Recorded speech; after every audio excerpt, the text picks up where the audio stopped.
Well, this is the point. So let's go there. This is electrobiology in a nutshell. That essentially the soil medium, although the surface of the earth is broadly positively charged, it has a positive potential.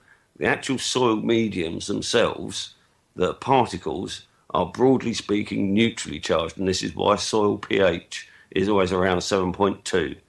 Basically, what we know as pH, so acidity or alkalinity, is either an excess of electrons or a deficit of electrons. Okay, and pH neutral is no electrical activity at all, so neutrally electrical. Now, the other thing about soil, especially the better soils, is that they're largely made up either of quartz or silica minerals, and that these quartz and silica minerals present A, an enormous surface area, but B, also an incredibly electrocapacitant, neutrally electrical surface area, which will catch hold of positively ionized water molecules, i.e. slightly acidic water molecules, carrying a slightly positive charge, and these will be bound to these soil particles. They'll be electrically bound to them, but they'll only be bound to them very weakly because they're not being bound to a negative charge, so they're not being stuck like two magnets, north and south of a magnet together. They're being kind of bound more like, what are they bloody called? Those post-it notes, yeah? So it's not like an Evo stick, it's like a post-it note. It's stuck, but it's not stuck very firmly. A slight pull will get rid of it. Yeah. Okay. Now, essentially, the root on the plant is like the sheath on the wires in your mains. It's an insulator.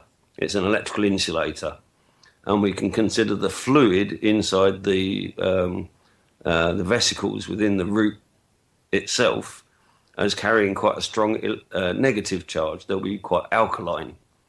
Now, at the surface of the roots, we have the pores. Now, because the pores of the roots are on the outside of a sort of an elastic pipe, that when that pipe shrinks, the pore opens. When the pipe expands, the pore closes.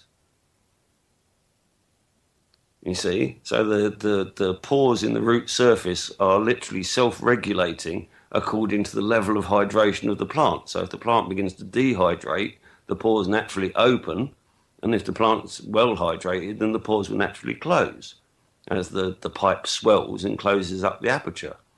Now, because the pipe is effectively an insulator and the electrical activity is inside, when the pore opens, what it does is it presents a little localized hotspot of highly negative electrical potential.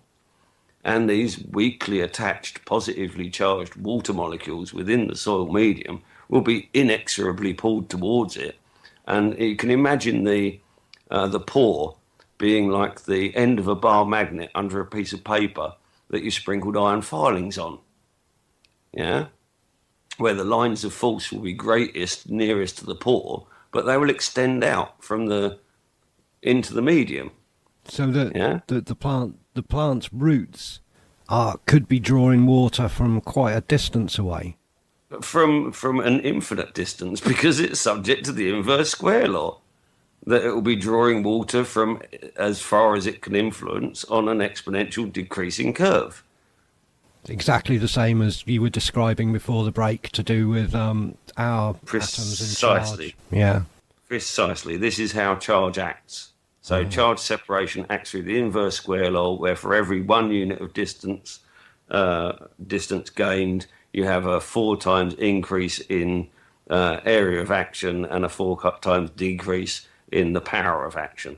You see, that's absolutely brilliant, because I often wondered how, when plants get thirsty, which, when they're growing as youngsters, they put on like some a dry tree seeking water, incredible amount of mass. And I was figuring that if the roots were only getting water from the thing they were in contact with, they were going to end up with dry roots pretty quickly, and that's a really good way of killing a plant.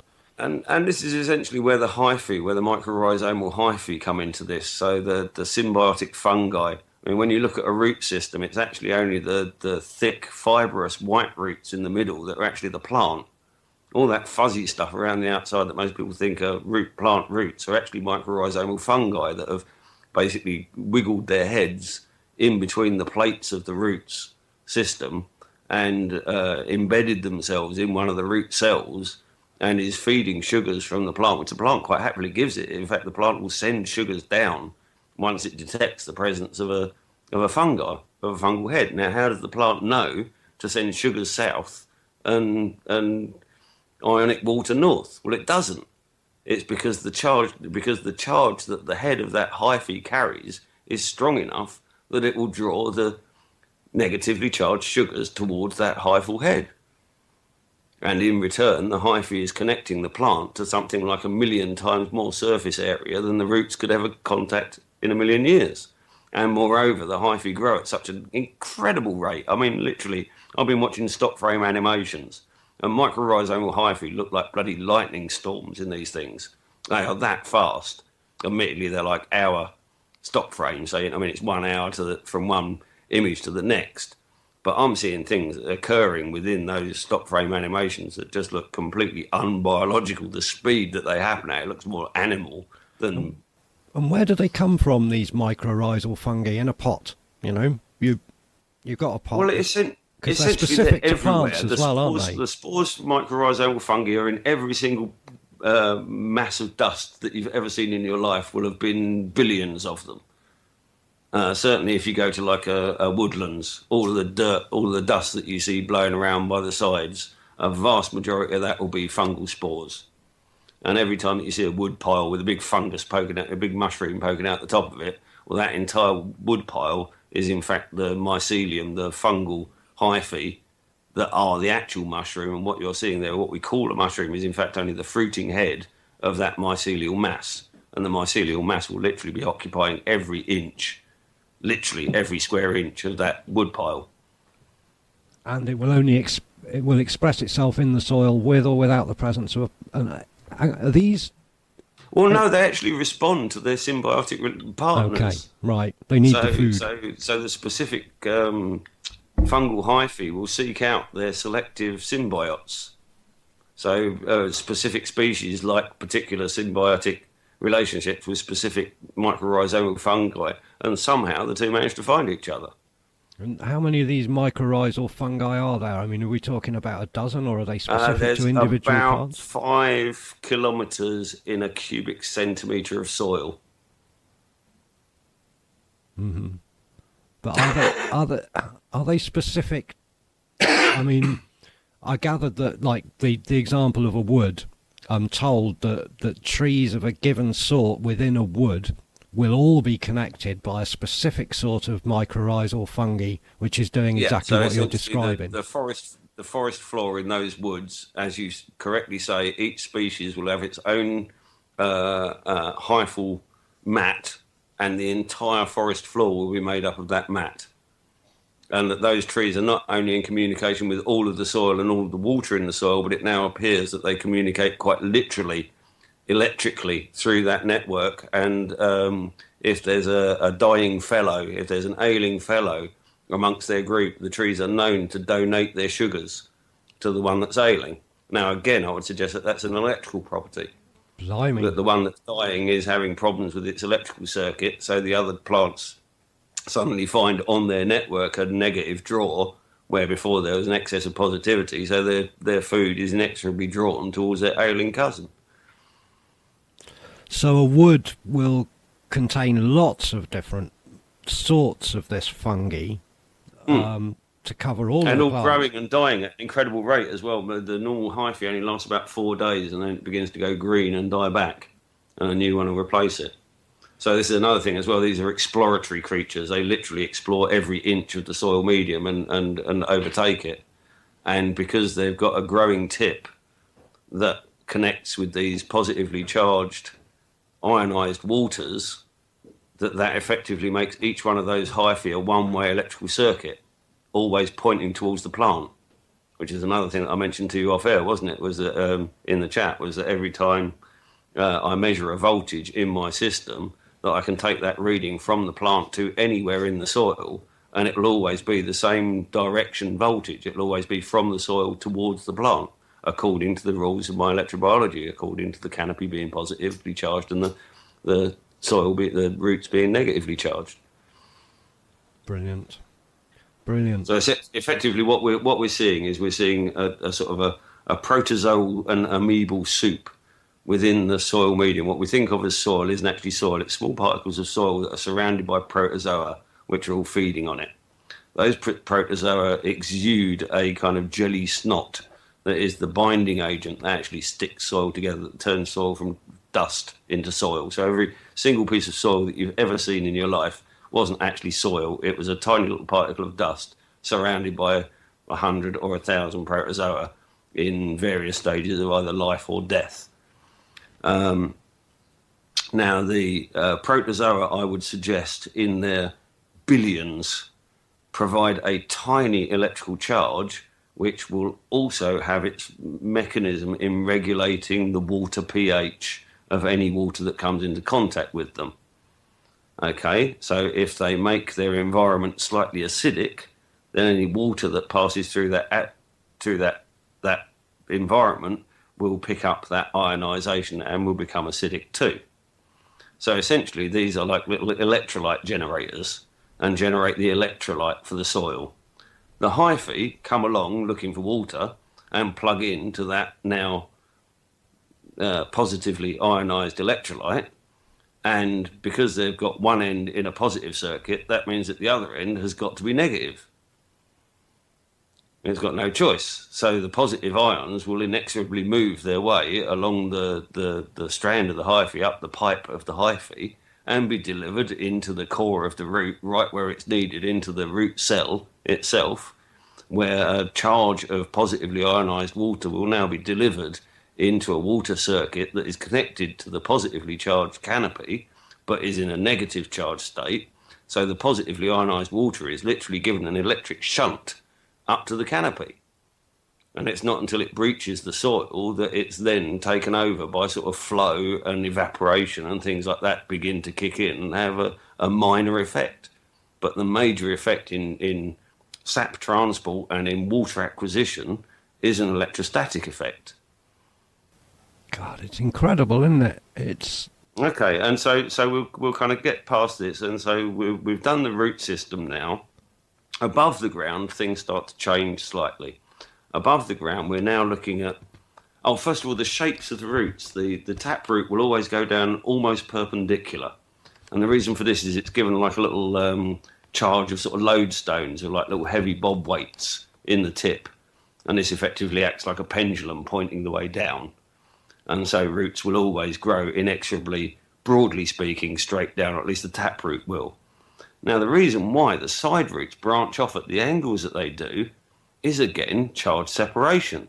That because the growing tips of the roots carry a negative charge exactly the same as the growing tap root, those charges repel. And they repel at very specific angles.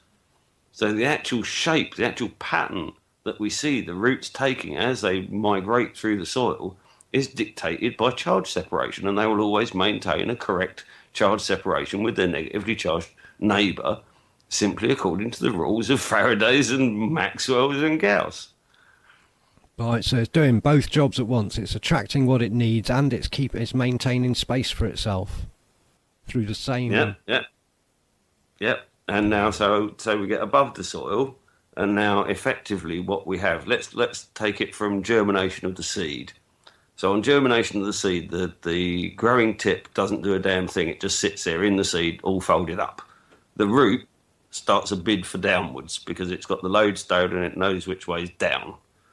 I suggest that the initial wetting of the seed is like a transistor switch event where on a transistor you switch the major load with a small signal wire, where you simply place a little bit of extra current into the silicon wafer, and that allows it to transmit the large current across the two big terminals. And I suspect that this is the sort of thing that's happening in biology, where we're seeing these large switching events that appear to take place all of a sudden, all at once, and from no apparent source, like seed germination. So I suspect that what's happening with seed germination, and certainly this lima bean video is convincing to my eyes, and I even convinced my one of my twins that electrobiology is real, where they'd all been unconvinced prior to this. He's come and he's looked at it, he's heard my explanation, he's gone, "No, you're right. Electrobiology is right. Well done." Pissed off again. Um, but essentially, what we're seeing with the seed is we have a dry seed which will carry a particular electrical charge, probably a slightly positive electrical charge, in its dry state, or positive or neutrally electrically charged. We now place that into an electrical soil medium, which is just inherently electrical. It doesn't matter whether it's in a pot or in the soil. It's just the nature of soil. It is an electrical medium. Now, if we add water to that soil medium and there's protozoa in it, that water is going to become positively ionised, as through the mechanism that we said before, or it may become positively ionised through nitrate salts and things like this that are in the soil that will add a positive charge. All the nutrients that the agrochemicals duplicate with their nasty battery acid stuff that they do are effectively very positively charged minerals. So everything that we think of as plant food is just simply carrying a very heavy positive charge. For whatever else it does, that's its primary thing, is to add positive charge to the water. Do they know that? The people that are making these things know that, do you think? No, of course not. They just think it's nutrient. No, they're oblivious. I mean, essentially, somebody was actually asking me why hasn't anybody thought of this before. Well, the reason why nobody's thought of this before is in order to be able to actually come up with the electrobiology theory, I not only had to have a really solid grounding in basic biology, but I also needed a grounding in physics, high energy electrical discharge, in things like coronal discharge, in electronics. I mean, how many biologists get taught this at university? Well, that's the whole point of the specialisation. That's the whole point of the specialisation, isn't it? It's purely my isn't extraordinary dualistic life of digging a ditch while thinking about, you know what I mean, Platonic geometry that has led me to this point. And so I'm in this extraordinary position of having achieved this kind of internal realization of what's going on in the systems that I'm actually running in real. I mean, this is the other thing as well, is this is all real world derived. I didn't have the theory first and then I was actually basically doing the stuff and having to explain it to somebody else why it was working. And when I went to the textbooks, there was no bloody explanation. We were replacing all fertilizers with worm castings in water. Oh, yeah, this is great, you know what I mean? We've cracked this, you know what I mean? There we go, there's something we can show, you know what I mean? Plants are growing healthily, there's no nitrate, no, just worm castings, you know what I mean? There you go, biology fixed it. And I went to the textbooks and went to look at the nitrogen, potassium, and whatever it is in worm castings, and it's like trace or like negligible. Tubby, stop bloody scratching, flea bag. So your worm castings have got. I mean, do your plants get any? Do you get any food at all? Well, no. Worm castings is all we use for food. And we're now brewing compost teas with worm castings as well, which are just simply a way of taking what's already there and multiplying it very quickly. All right. So essentially, I was feeding the plants with something that wasn't plant food, and it was doing all of the things that plant food was doing.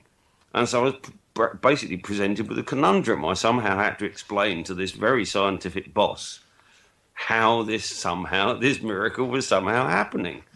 And that was really where I began to sort of ferment the electrobiology theory, was because I began to realise that the actual thing that the worm castings were doing was creating sort of nucleation sites, the action of the worm guts and the biology and the bacteria in there were effectively on such nano scales by the time they came out as a worm casting that you're effectively using a biological nano product as a plant food.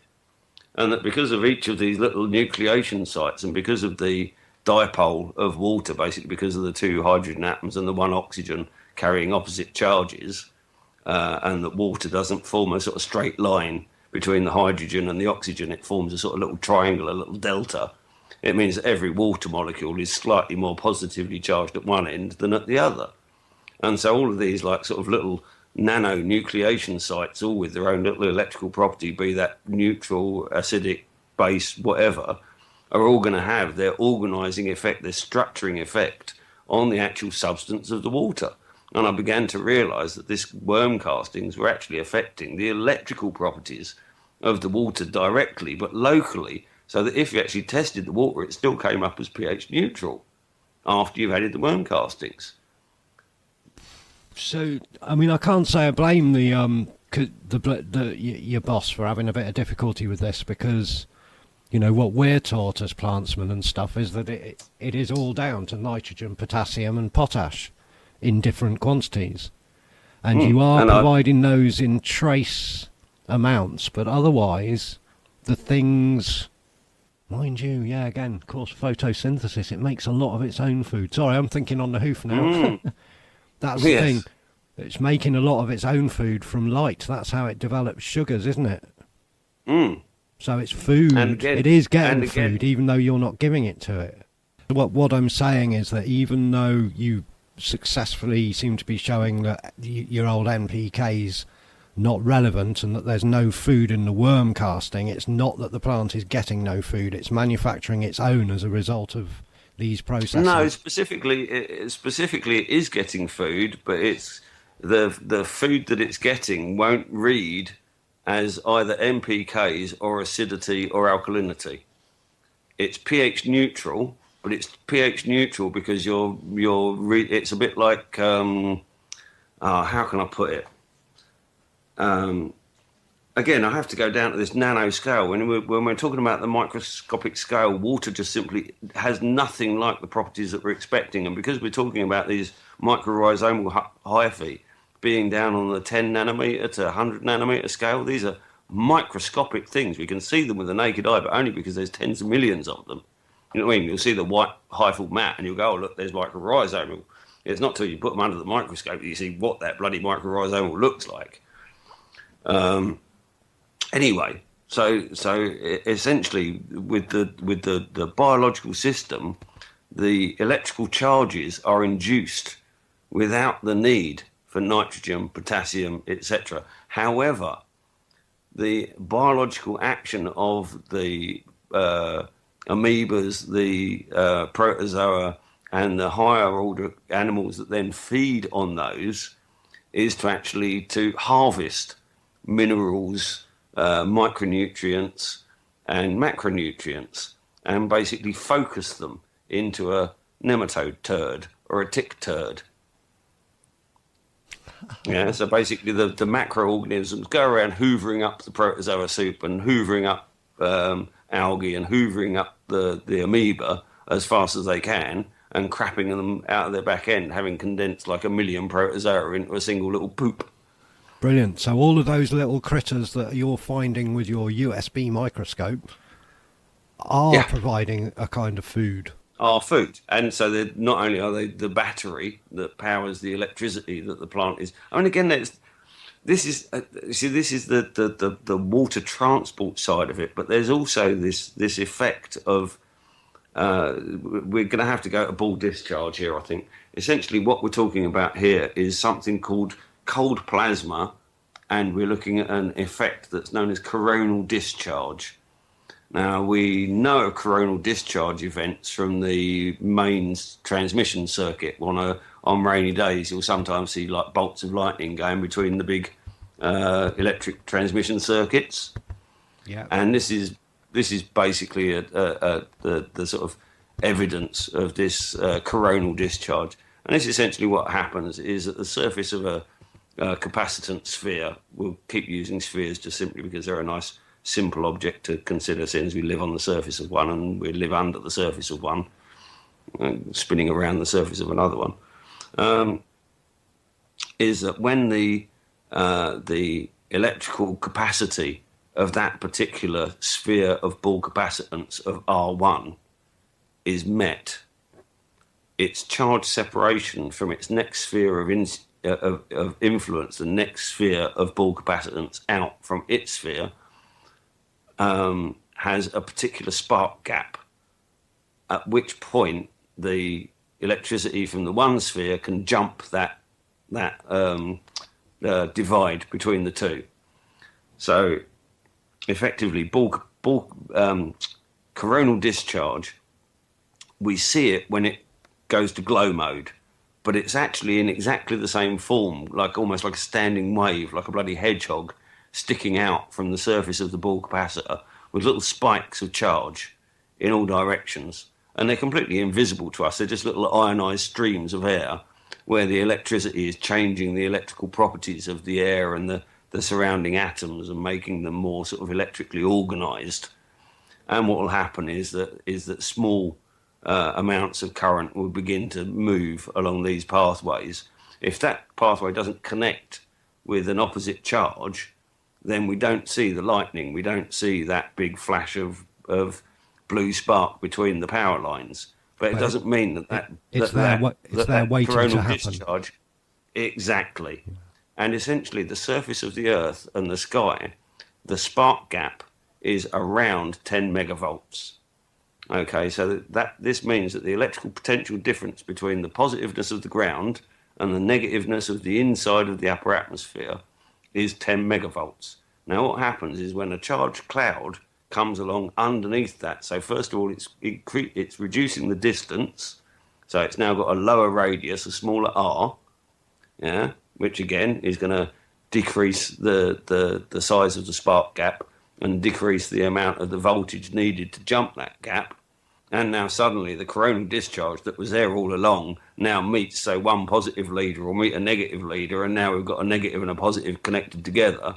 Electricity travels through the both. It ionizes the air into a plasma, so it basically vaporizes the atoms of the air, knocking them into their component constituents. And in this condition, a plasma is actually a conductor of electricity. And so the lightning bolt that we Really? see, yeah, Whoa. yeah, so the lightning bolt that we see is in fact travelling that path because it's actually following the ionising of the air that was created by the initial charge. Now, if we extract this to biology, every single plant, as it emerges from the ground, has a positively charged tip because of charge separation, because the liquids inside are charge separating. The positive ones are going up, the negative ones are going down. And this positively charged tip is being literally dragged up out of the soil by that 10 megavolt potential up in the atmosphere. Whoa. It's sucking the plant out of the ground.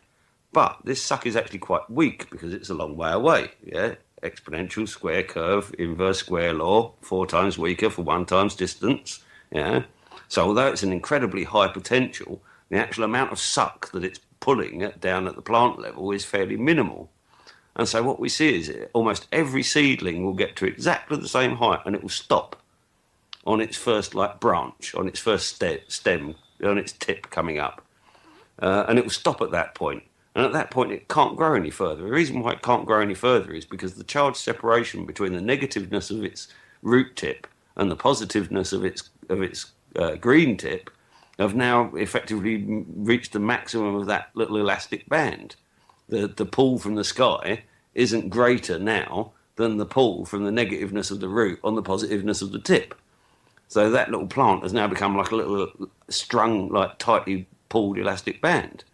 Now, there's no way for that plant to carry on growing up. But because of the laws of electrostatics, a charge separated is a charge halved. So what does the plant do? It Its grows. first 2 leaves, Yeah, bifurcates. it bifurcates. And what happens with the bifurcation? You've now taken that charge that had reached its end, its elastic band at that point, and you've now divided it by 2. So your one elastic band becomes 2 smaller elastic bands. Now these elastic bands have got their own charge separation distance, and that charge separation distance is a product of the difference between the R1 of the tip and the R2 of the new tip of the leaves. And the mathematical interrelationship of these 2 things is the computation of the surface of a sphere, which is pi r cubed. So essentially, for every 1 increment of radius from the bifurcation point, we have an r cubed, a pi r cubed increase in surface area.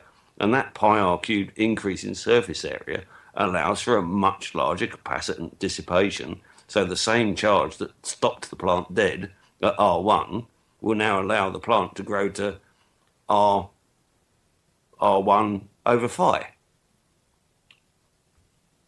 R1 over phi, eh? Mm. And And it the can, reason and the reason for this is because of the charge distribution. We're still talking about the same amount of charge. So the difference between the charge distribution on R1 and the charge distribution on R2 is a relationship in radius of R to phi. quite, yep, You see me? yep. And it can keep doing that. And then we can carry that on up into the canopy. So as the canopy begins to grow, and again, the reason why the leaves adopt the separation that they do is because they're both positively charged and they're both equally repelling. So they try and find the point furthest away from each other. So what is it that eventually stops? Because obviously all plants have got, different heights, haven't they? They appear to have a specific height, and I would suggest that their specific height. Again, I think the reason why I've studied what are known as type 2 annuals, like tomato plants, pepper plants, and some others that we know that I've studied quite closely, is because they're annuals, because they're predictable, because they have a very predictable life cycle, and because their morphology is almost identical. Okay, so the reason why I've taken that specific type of plant and selected it as my speciality is for that specific reason. Now, I suspect that what's going on with annuals is slightly different to, say, a tree or a herbaceous perennial or a biennial, etc. Okay, so the model that I'm giving here purely applies to the sort of everyday annual plant that you grow from seed in the spring, it grows to fruition, and it dies at the end of the season. Okay, now the reason why I've picked on that is because it's the map. Yeah, it's the simplification. It's the best simplification that I could find of all the complexity of biology.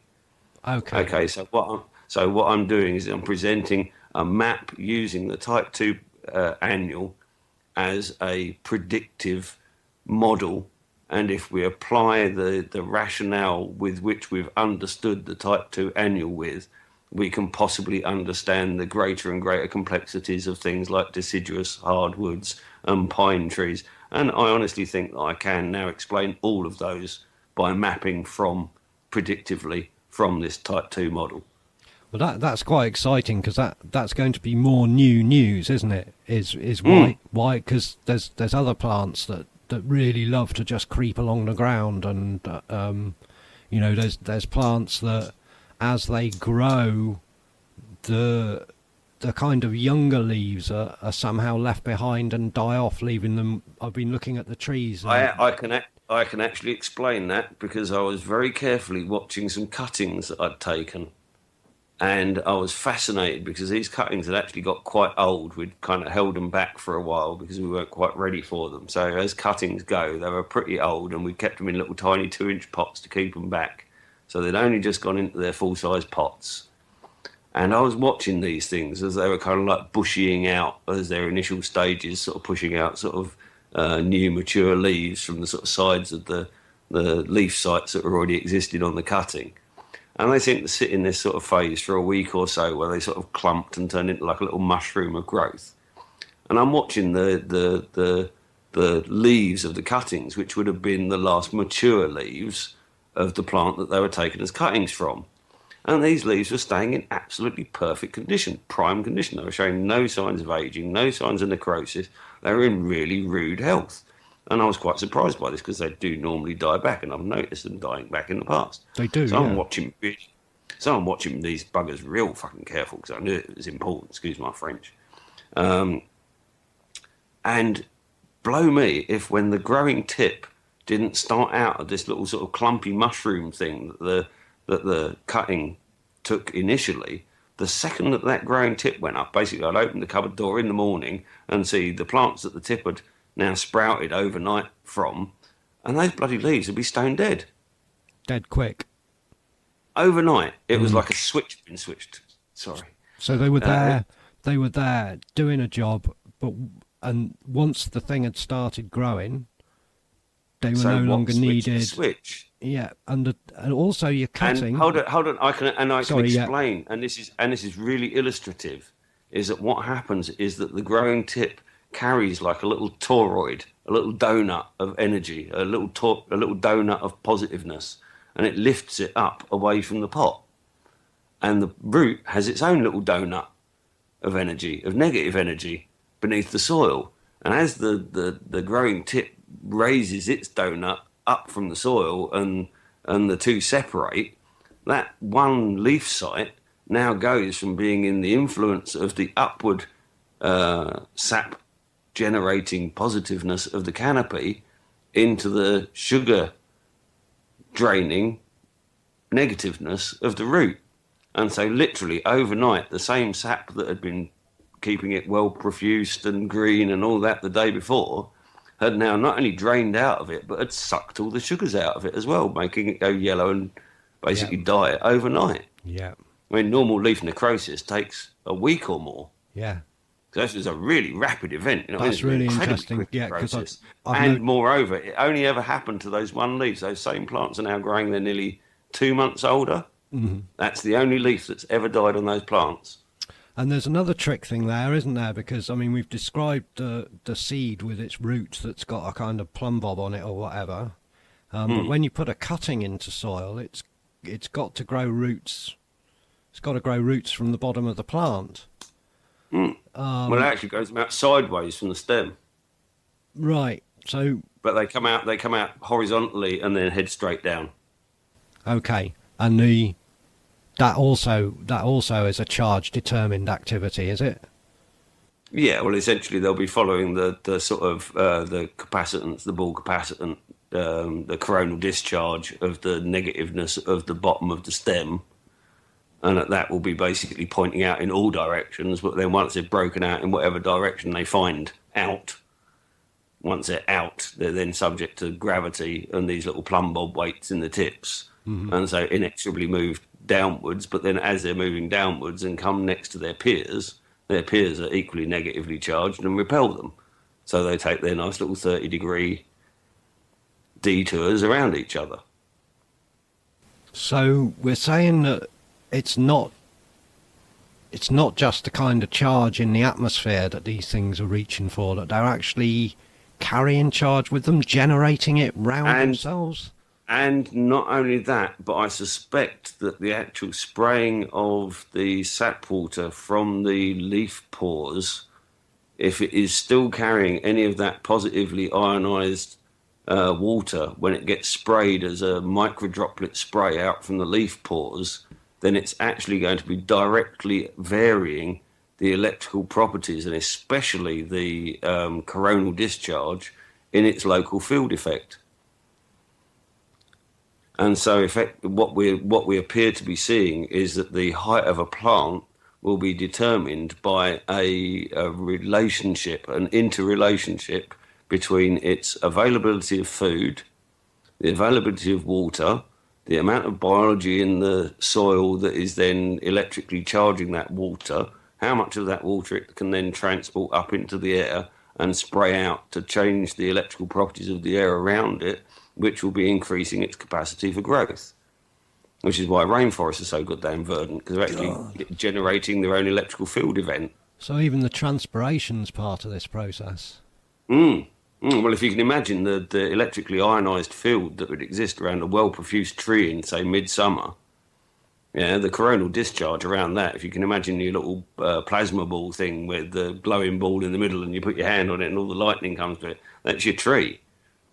That's a corona discharge. Even looks like lightning.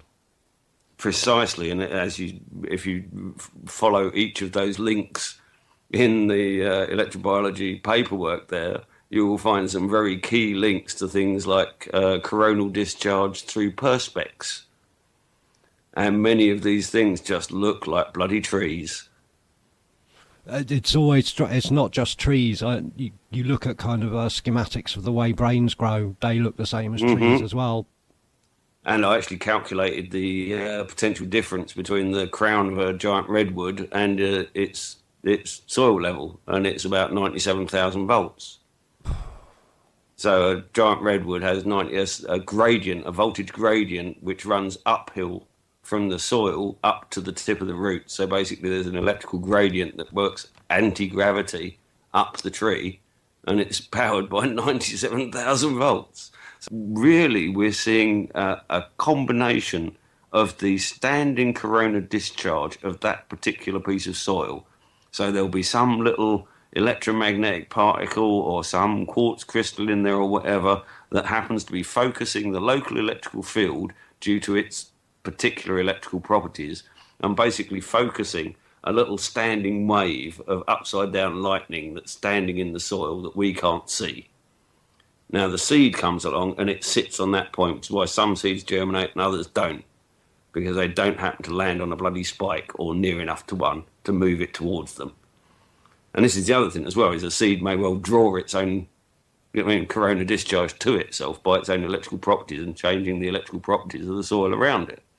So again, because this is invisible, it's almost impossible to actually predict exactly what's happening. But I think it's a good enough model that from the consideration of this corona discharge, of this sort of plasma ball type behaviour of the soil, that if that sort of fluctuating lightning that we see fluxing in the plasma ball is actually like a fixed standing wave that's determined by the soil conditions locally, pretty much stays put, because there's a thing in the soil that stays where it is. So the electrical properties of that little specific place tend to largely remain the same. So essentially we've got this fixed upside down lightning coming out of the ground, which has a really a distinct electrical shape and sets of electrical properties. And again, the shapes, the reason why it takes that lightning shape and will stand there like that is because all the tips will be carrying exactly the same charge, and will be charge distributed, and will be like charges, and will repel to a 30 degree or approximate 30 degree, and with a Fibonacci and phi branching. So do you So think... essentially what we see as a plant is what happens when atoms follow that path of least resistance up that standing wave in the coronal discharge, and that the shape of plants is some sort of correlation between the existing standing charge and the local field effects of, say, the tips of the growing leaves, the tips of the growing stems, which is why we see leaves. And I think the reason that the leaves take the shapes that they do is not because of some decision on the plant to make a pretty leaf. It's because that's the shape that the charge, shape that the charge is leaving the tips of their branches at. It would be very interesting, wouldn't it, because Well, we've got all the Carillion photography and stuff like that, and I think that is all we're seeing with Carillion photography is simply the nearest thing that we can get to seeing this corona discharge, by placing the biological item on a highly charged plate. So effectively, we're turning the existing cold, invisible corona discharge by increasing the voltage. We're turning it into a hot plasma, even if only very briefly. And that's then detectable by the photographic plate, simply because it's now releasing photons, where the cold plasma doesn't release photons. It's invisible, it's undetectable. So one of the reasons why there's getting to be big gaps between what you're saying and what I'm saying is because I'm now finding myself thinking about things that I've seen as a gardener that have constantly puzzled me, like the fact that the RHS handbooks will tell you that a plant is going to have a given height and spread, and by and large that's what happens. But every now and then you come across a plant that should say predictably only be doing, 4 foot spread by 6 foot height or whatever, and you find one that's like 20 feet high and huge. And how many times has the converse happened, where you've taken a really healthy young tree from a nursery where it's looked like the best one of the lot, and you've put it in some part of the ground and it's just refused to do a goddamn thing until you move it? Yes, and exactly. The second that you move it, it's suddenly like it's restored and it busts out and there's like new shoots, and it's like, why weren't you doing that over there? Yeah, when it's basically probably still in broadly the same garden as it was before. Wow. Yeah, usually it can be as little as like 6 foot. Yeah. It is and astonishing because it's just so completely removed from anything to do with any kind of gardening advice at all that it's amazing. It's just and this is the beauty of it, is that what I found is that we've had a few problems here where we actually goofed, and it's actually turned out to be really bloody handy, because that mess up has allowed me to do an absolute kind of backwards analysis of what's going on. So our efforts to correct our mess up have been partially successful and have proven certain practices. But the real glory of it is that by doing a forensic analysis of what went wrong, I've been able to basically take a whole bunch of modelled electrobiology stuff and just basically apply it to what I'm expecting to see in the soil and find the soil returning exactly what I expected to find there.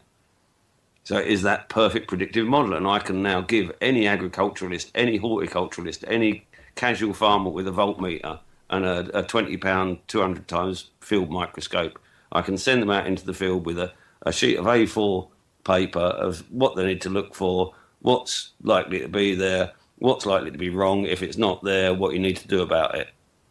So what can you give us an example of one of these catastrophes? Okay, well, the actual example that I can give you directly was our example, was including far too much partially decomposed, anaerobically composted wood chippings into our soil medium. A complete accident. Basically, we'd stored them in the same colour bags that we keep our compost cooking in when it's done. Yeah. And it got mixed in with the soil before we'd even realised what was happening, and you couldn't get it back out once it was in. So basically we had all this horrible, like, chainsaw infested, oil soaked, nasty lignite and cellulose. It's all hardwood sawdust as well. It was all like seasoned hardwood sawdust. So all baking rock hard as well, and completely ingestible to man, beast or microbial life. The only thing that can eat the damn stuff is fungi, is hyphal roots.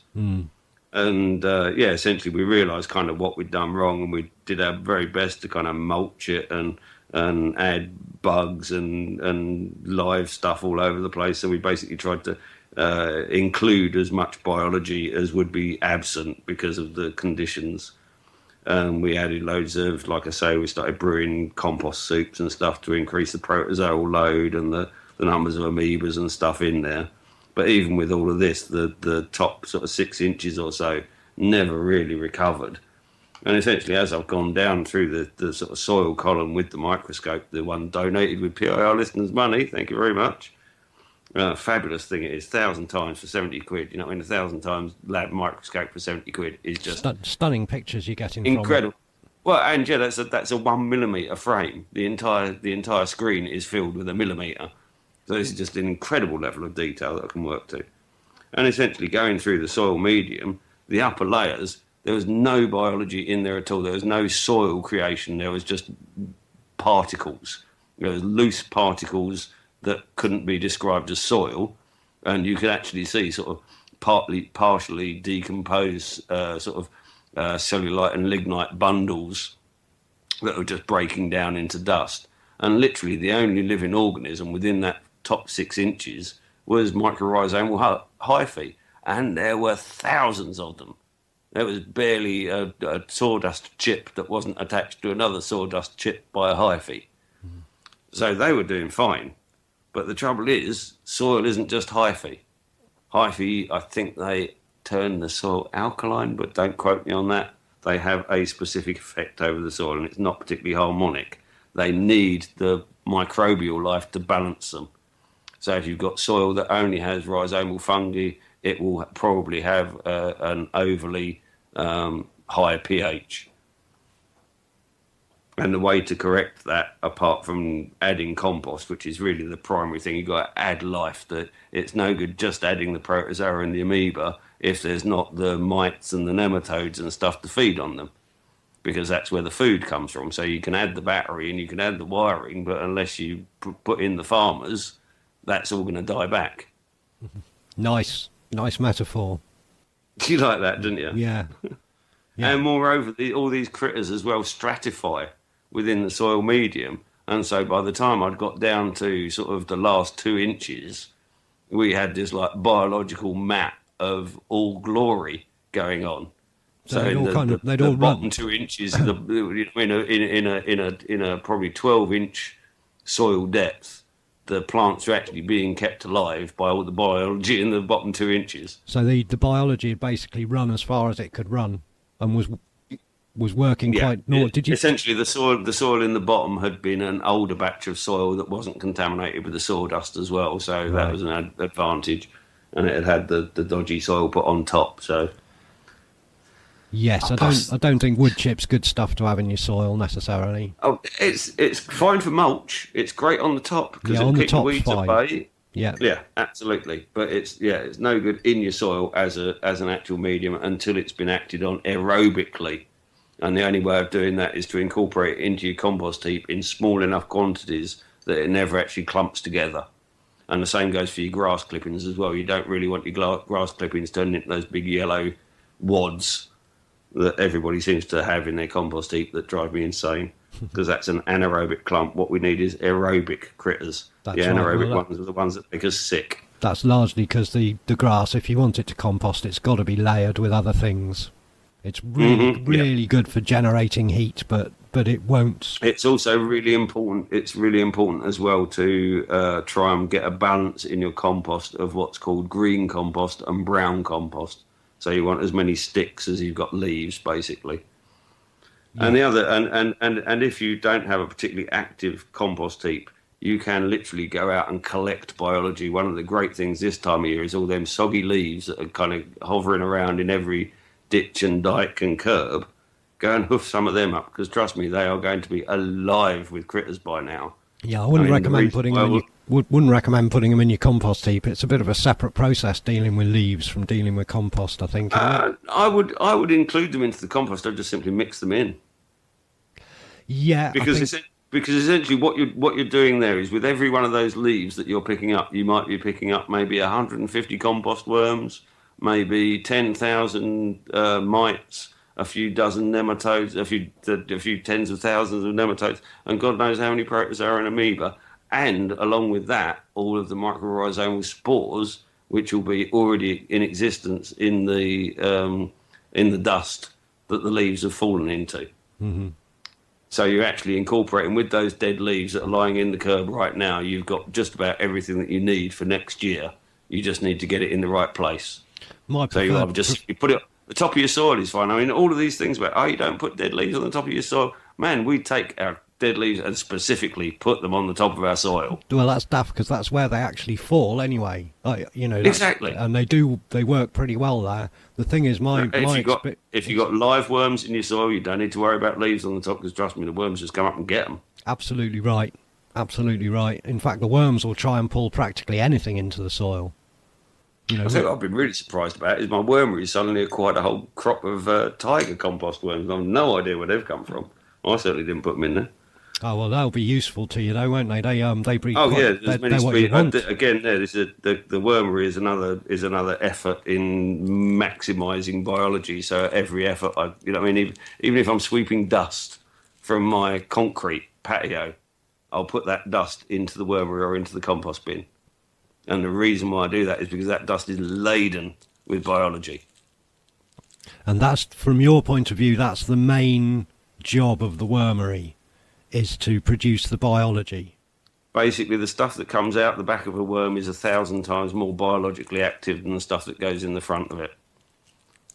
So these critters are coming. So critters come out of worms. The microbial stuff, yeah, the real microscopic stuff, yeah. There's 1,000 times more of it in a worm casting than there was in the stuff that went in at the front end. I'd really love to have a wormery. I know a couple of people who've got them, and they're fascinating things. They're the only kind of pets I want, really. Yeah, you've got a bit of an itinerant lifestyle to have a wormery, really. They take a bit of time and care, really. That's a main challenge on a lot of these things. I've crashed my colony here so many times, it's embarrassing. To go out there and find a whole bunch of dead worms floating around in a bunch of water is really quite sad. Yeah, I I mean, don't do that anymore. My colony now is like living like the Ritz. I've got like the Park Lane and Mayfair of wormeries going on, and my worms are like the happiest goddamn things on the planet. so what Like sort my of bloody dog. what sort That of thing, waggy. what sort of things did you do to them to wreck them? Largely neglect, misfeeding, so too much household waste and not enough garden waste, Again, a mismatch between the brown and the green. So overly green, not enough brown, not enough grit, too much water. There's lots of little adjustments. They'll quite happily live in your average compost heap, but when it comes to the isolated environment of the wormery, it's so under human control that their life or death is really on your shoulders.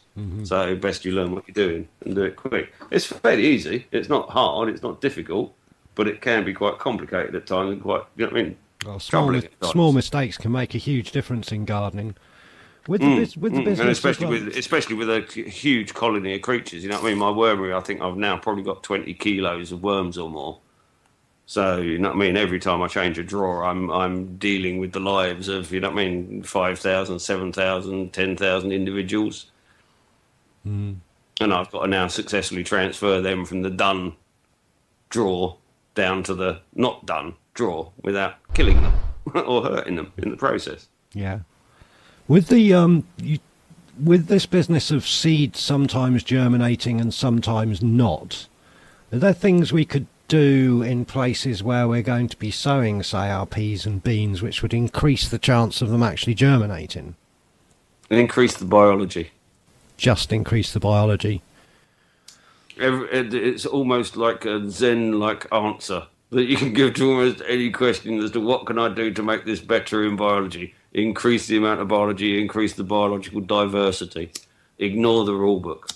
And would you reckon that you'd be better off? Because I mean, I do my leaves in leaf mould piles, and they make for a really nice water retentive, flaky kind of medium. And I mix Right, them. leaf trenches are a really good way. If you've got a particular part of your garden that's working particularly well, then you can assume that you've done pretty well in maximising the biological diversity in that area. Now, the problem is that your soil medium is quite a barrier in a modern garden because of all the footpaths and things in the way and the sort of compacted ground that these things can't travel through. So essentially, you've got to provide motorways for them, and leaves are the best thing for that. And basically, you just slap a spade in the ground, wiggle it, stuff it full of leaves, and create pathways from your good soil to the bits that you're about to start using. Wildlife And like I corridors. say, within a matter of days, the hyphae will be down there. Within a matter of weeks, all of the protozoa and that will have followed. And within a few weeks after that, all of your nano, you know what I mean, your ticks and your mites and your nematodes will have all migrated with them. And this, of course, is a reason for why we should be trying to avoid walking on the surface of places where we want to actually be growing things. Again, if there's enough biology in it, it's not too much of a problem. That only becomes a problem when you're walking on bare soil that hasn't got anything living in it. Seriously, if you take a piece of soil and it's decently biologically active, the damn stuff should be moving in your hand. There's no way you can compact that. Not with a human weight on it, not for any more than like a day. It'll just spring back. Yeah. There's too much wriggling going on. But I you, mean, but you, I've pulled up a few fields, like image fields, on the microscope so far, and I'm like sitting here thinking, well, there's not much going on there. And then you wait for a while, and then you wait for a while, and it's like your eyes start to get in, like come in to the image that you're seeing, and you slowly start to see that everything is moving. It's not just that there's nothing moving, it's like everything's moving. Everything's jiggling and slightly wriggling and kind of wavering, and there's little things wriggling in and out that you didn't notice at first. And you know, and I'm seeing nematodes that are a tenth of a millimetre long, and they're nice and easy to see. But they're little cousins, and the little baby nematodes, they're like kind of, you know what I mean, not even a hair at this sort of scale. You know what I mean? These are microscopic, so even at 1,000 times you can barely make them out. Some of the protozoa are so transparent that you don't even see them until a tick comes along and tries to eat them. yeah, I must admit, you've It's a different world. It's a different way. Everybody should get a microscope. I mean, it's a fascination. I've probably spent 1,000 hours under this bloody microscope since the day or two before Christmas Eve it's when it arrived. you've really, I must admit, you've really enthused me about all of this. As you know, I love the gardening. It's one of the things that I do. But here's a whole new dimension to something I've been doing for And 25 moreover, years. you now no longer have to ask yourself any questions about it. You just have the answers. And this is the really remarkable thing about the electrobiology stuff is that if you really get the principles of how a plant works, you can apply that to every plant. You can look at every plant, see what it's doing, know why it's doing it, know how it's doing it, know what it needs to do it better, know what to do if it's not doing it very well. Yeah, and it does explain why. I mean, we've over the years we used to do kind of larger landscaping jobs where we'd be planting, say, £5,000 worth of plants at commercial prices, and we used to allow for a 10 or 15% mortality rate on our planting. I.e., we expected 15% of the plants we planted to die. Nick, That's Nick, it's no longer the case. Nick, Yeah, have you seen the time?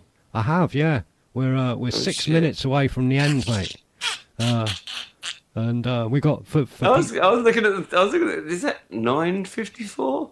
Oh, Jesus, no, put my glasses on. It's nearly midnight. it's one of the We things better about wrap you, up. We Jack. didn't even get to cosmology, did we? We didn't bloody get to cosmology. We got to the frame of reference. So at least you should basically from that frame of reference. If you understand, the only reason why we see straight lines in geometry is because we're coming from the same frame of reference that that geometry is moving at. And So we're moving at the same speed in the same direction as that geometry, but that but geometry doesn't actually exist in reality. It's actually a description of a spiral, yeah, and that explains all the other cosmology. everything is spinning. Everything is Yes. spinning, and if you make Which is if why everything, when we look up in the sky, everything is spirals. yep, and and when you I mean I was recently watching some, I think it probably was Thunderbolt stuff, and I was watching a thing about how galaxies are actually communicating with each other with these kind of twisting plasma electrical loops right the way across. And if it's in glow mode, it is actually conductive to electricity, and so data can quite literally be transmitted from one to the other, whether that be vibrational or radio frequency or whatever. And it's suggested now that the electromagnetic field of the Earth would have enough data carrying capacity to effectively explain the Akashic record of myth and mythology So and the Eastern mysticism. information, yeah, wow, that's great. So that might actually be there, or indeed the morphogenetic field. Mm.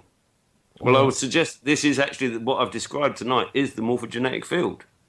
And morphogenesis is the description of the shapes of biology. That's the actual study of morphogenesis. It's not a Sheldrakean made-up name.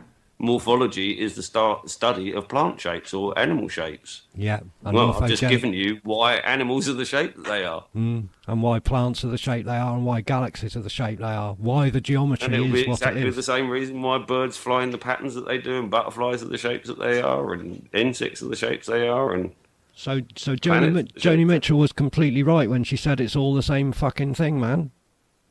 Yeah, pretty much. Well, we got less than 3 minutes left, Jack. As usual, the encounter with you has been something of a time warp. The time has completely shot by. I've barely made it a third of a way through my first bottle of Hobgoblin. And like I say, I've been scribbling notes, not of questions to ask you, but things I want to go and try in the garden. It's not that I've not been paying attention. It's just that you don't want to forget it, you know. No, I think we've done a fine job.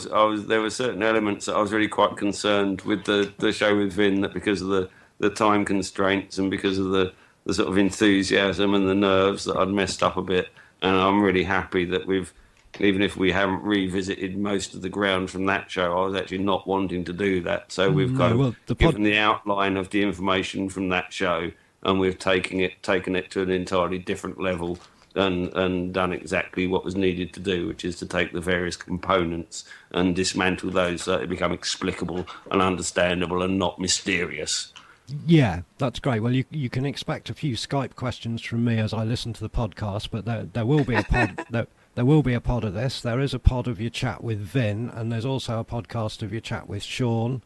And you say there's one for the chat with Lee as well. And they Yeah, are anything I've done isn't up on my personal Freeman Jack channel. Then go to my Open Omniversity, and you'll find it there. That's Open OPEN and Omniversity OMNIVERSITI. do Right. do go and give it a look, folks. It's so full of fascinating things to watch. It really is. And And as usual, it's a real education, and this time this genuinely is groundbreaking material. Well, if this holds water, this could be as important as Darwinism. And moreover, I think that this possibly explains the fundamental disconnect between the sort of Christian fundamentalists and the evolutionists, is because they're both right. Evolution is linear, but no, there isn't any missing links No, no. because of these separation layers of Ball capacitance. Because when a species evolves, it doesn't do it in a linear fashion. It does it in jumps. Yeah. Okay, well, we've now 15 seconds, as far as I can tell, from what they tell us is going to be 2016. So I'm going to be... I can hear the fireworks going off now. Yeah. Happy New Year, people. Happy New Year, Jack. Happy New Year to everybody in the chat box. Tony Hurst is coming up next with tunes Look from the forward chat to it. room.